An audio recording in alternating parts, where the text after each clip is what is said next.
O movimento com vistas às eleições de 2026. O sumiço do ex-presidenciável Ciro Gomes gera apreensão entre aliados que hoje estão abrigados no PDT.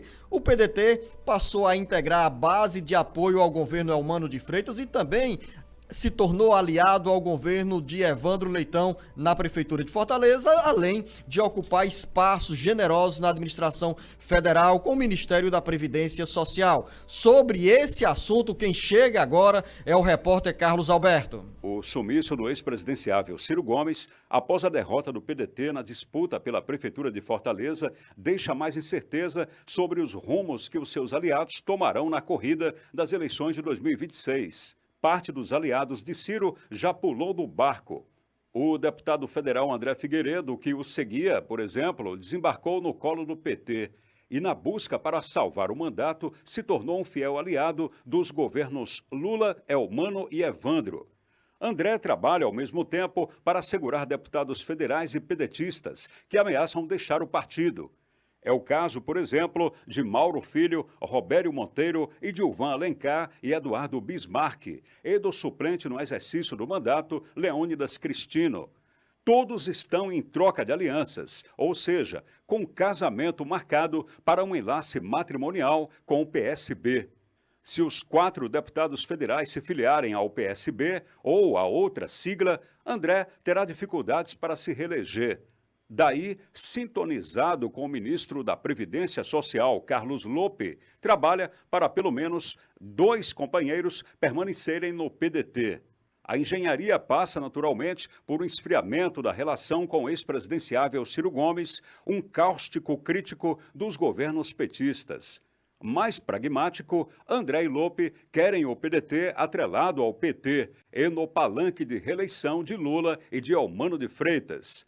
E, nesse cenário, os ex-prefeitos de Fortaleza, Roberto Cláudio e José Sarto, avaliam um novo rumo partidário, porque sabem que, nesse momento, estão sendo iludidos pelo presidente nacional licenciado da sigla, Carlos Lope. Com informações dos bastidores políticos, Carlos Alberto. É real, o jornalista Beto Almeida, essa inquietação que acontece neste momento, porque embora estejamos há mais de um ano das eleições de 2026, todas as articulações que estão sendo feitas neste momento terão um desdobramento no segundo semestre, porque teremos também a necessidade de definições sobre um movimento para atrair filiados que irão concorrer às eleições de 2026, principalmente na Câmara Federal e na Assembleia Legislativa. E o PDT vem emagrecendo depois da saída de vários deputados estaduais e há o temor de perder também a bancada federal que hoje está abrigada no partido. O Carlos Alberto citou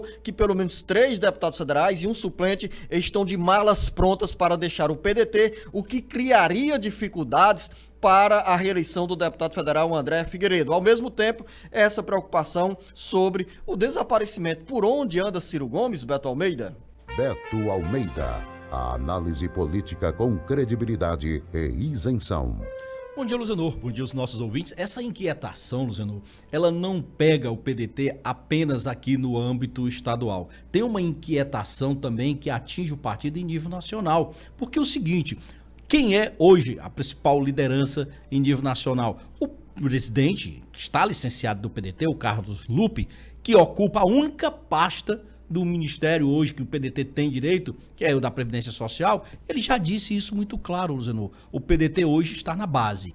E se o presidente Lula for candidato à reeleição, como até o momento tudo indica que sim, ele não tem dúvida. O PDT vai marchar com o PT. E isso coloca exatamente esta indefinição que vale para o ex-ministro e presidenciável Ciro Gomes, mas vale também para os seus aliados aqui no estado do Ceará. Hoje, por exemplo, se nós pegarmos aqui no nosso estado do Ceará, além dessa debandada que é previsível, nós temos hoje o Roberto Cláudio, que é ex-prefeito de Fortaleza, disputou aí uma campanha. Na realidade, o Roberto Cláudio hoje está sendo assediado por vários outros partidos. Tem o PSDB que já fez convite, mas ultimamente nós já tratamos disso aqui. Partidos como, por exemplo, o União Brasil, que está aí dentro de mais uma semana, irá formalizar a federação com o PP, o Partido Progressista, e o próprio capitão Wagner, que comanda o União Brasil aqui no Ceará, já deixou claro, se depender dele, o Roberto Cláudio já tem destino certo, irá para o PDT. Agora, claro, tudo isso irá para a União para Brasil. a União Brasil, perdão. Claro, isso tudo vai depender de como vão ser essas negociações que atualmente tem que ser então em banho-maria, vamos dizer assim, entre os pedetistas e o principal liderança no Estado, que é Ciro Gomes, que anda sumido, que não se sabe exatamente qual é o destino que ele pretende dar a si próprio e ao grupo político. Ciro, se tiver alguma pretensão política, dizendo que a gente não sabe, ele diz que não é mais candidato a nada, mas ainda assim, por exemplo, pesquisas insistem em colocá-lo lá e ele aparece com aquele percentual que o coloca assim como ainda um candidato competitivo. No entanto, ele vai permanecer no PDT? Então são estas situações que de fato colocam hoje os pedetistas aqui no Ceará e também em nível nacional nesse cenário de indefinição. Para o deputado federal André Figueiredo, que hoje comanda interinamente o PDT nacional e também o PDT do Ceará, para ele, Luciano, é uma questão de sobrevivência política. Ele tem o conhecimento de que ele terá dificuldades para se reeleger caso ele não coloque o PDT atrelado ao PT aqui no estado do Ceará. E se o ministro da Previdência Social, Carlos Lupe, que é a principal liderança nacional do PDT, estiver criando expectativa para os atuais pedetistas que estão na linha de oposição ao governo estadual e federal, é pura ilusão achar que Lupe vai garantir legenda tanto para Roberto Cláudio quanto para Ciro Gomes. Daí, já na cabeça de Roberto Cláudio, aquele sentimento de que precisa criar uma nova opção partidária. O grupo dissidente do PDT, Luciano, não tem dúvida disso, porque política tem muito dessa ação pragmática. É um pragmatismo. O PDT precisa sobreviver. Ele sabe disso. Então, as circunstâncias que colocam esse grupo dissidente dentro de um partido que tem hoje um atrelamento ideológico ao PT, que tem um atrelamento, inclusive, ao governo do presidente Lula, porque ocupa um ministério, ele quer permanecer tendo esse espaço, inclusive para viabilizar a melhoria na sua bancada. Sem isso, o PDT pode ter problemas na sua representação no Congresso Nacional. E aí sim, se tornar quase um partido nanico e nem ter direito sequer, por exemplo, ao fundo partidário. Esse é um drama que o PDT está olhando nesse cenário de 2026. Então, é pragmatismo aquilo, Zeno.